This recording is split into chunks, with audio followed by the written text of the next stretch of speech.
കുറേയധികം ഫ്രണ്ട്സ് ഉള്ളൊരു വ്യക്തിയായിരുന്നു ഞാൻ. എവിടെ ചെന്നാലും ഞാൻ ഫ്രണ്ട്സിനെ ഉണ്ടാക്കും. അതിന് ഞാൻ ടൈമും എഫേർട്ടും ഇടാറുണ്ടായിരുന്നു. ബട്ട് ടൈം എന്നെ പഠിപ്പിച്ചു, കുറേ ഫ്രണ്ട്സ് ഉണ്ടാകുന്നതിലല്ല, 2-3 ഫ്രണ്ട്സ് ആയാലും ഒരു അത്യാവശ്യം വരുമ്പോൾ ഒരു തോള് തരുന്ന, അല്ലെങ്കിൽ അവർ നമ്മുടെ ഫ്രണ്ട്ഷിപ്പിനെ ജീവനെ പോലെ കാണുമ്പോൾ it will make our friendship like heaven. ഞങ്ങളുടെ ഫ്രണ്ട്ഷിപ്പ് സ്റ്റാർട്ട് ചെയ്തിട്ട് 20 കൊല്ലമായി. അപ്പോൾ ഞങ്ങൾ പ്രോമിസ് ചെയ്തായിരുന്നു it will last forever, and we did it. ഒരാളോടുണ്ട് കേട്ടോ, ആള് മിസ്സിങ് ആണ്.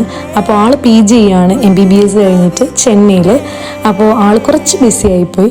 അതിൻ്റെ ഒരു ചെറിയ വിഷമം ഞങ്ങൾക്കുണ്ടായിരുന്നു. പക്ഷെ എന്നാലും അത് നികത്താൻ വേണ്ടി കുറച്ച് ഫുഡൊക്കെ കഴിച്ച് ഞങ്ങൾ അഡ്ജസ്റ്റ് ചെയ്യുകയാണ്. അപ്പോൾ ഞങ്ങൾ 4 പേരോട് ചേർന്ന് കഴിഞ്ഞാൽ എന്താ പരിപാടി എന്ന് വെച്ച് കഴിഞ്ഞാൽ ഞങ്ങൾക്ക് തന്നെ അറിയില്ല. മെയിൻ പരിപാടി സംസാരമാണ് കേട്ടോ. സംസാരം എന്തൊക്കെ സംസാരിക്കുമെന്ന് ഞങ്ങൾക്കറിയില്ല. ലോകത്തിൻ്റെ അടിയിലുള്ള എല്ലാ വിഷയത്തെ പറ്റി ഞങ്ങൾ ചർച്ച ചെയ്യാറുണ്ട്. പിന്നെ അത് കഴിഞ്ഞിട്ട് പിന്നാലുള്ളത് ഫുഡ്, ഫോട്ടോ എടുപ്പ്. ഈ 3 പരിപാടിയായിരിക്കും മെയിൻ.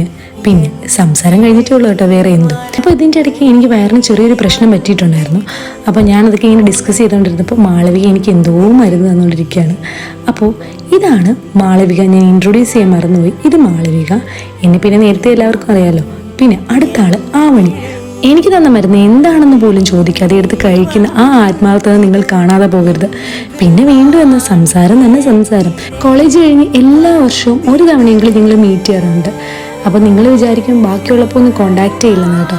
ആഴ്ചയിൽ അല്ലെങ്കിൽ മാസത്തിൽ 3 തവണ വിളിച്ചിട്ട് കാര്യം മൊത്ത വിശേഷങ്ങളും തിരക്കിയിട്ടാണ് കേട്ടോ ഈ മീറ്റ് ചെയ്യുമ്പോൾ ഇത്രയും സംസാരിക്കാനുള്ളത്.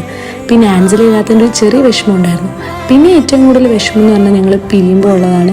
ഇനി നെക്സ്റ്റ് ടൈം എപ്പോഴാണെന്ന് അറിയില്ലല്ലോ. അപ്പോൾ അതിൻ്റെ ചെറിയൊരു വിഷമമുണ്ട്. രാവിലെ തൊട്ട് വൈകിട്ട് വരെ സംസാരിച്ചാലും ഞങ്ങളുടെ കാര്യങ്ങൾ തീരില്ല കേട്ടോ. ഇങ്ങനെ പൊയ്ക്കൊണ്ടേയിരിക്കും. അപ്പോൾ ഇനി അടുത്ത തവണ കാണാമെന്ന് പറഞ്ഞ് ടാറ്റയൊക്കെ പറഞ്ഞ് ഞങ്ങൾ അങ്ങോട്ടും ഇങ്ങോട്ടും പിരിയുകയാണ്.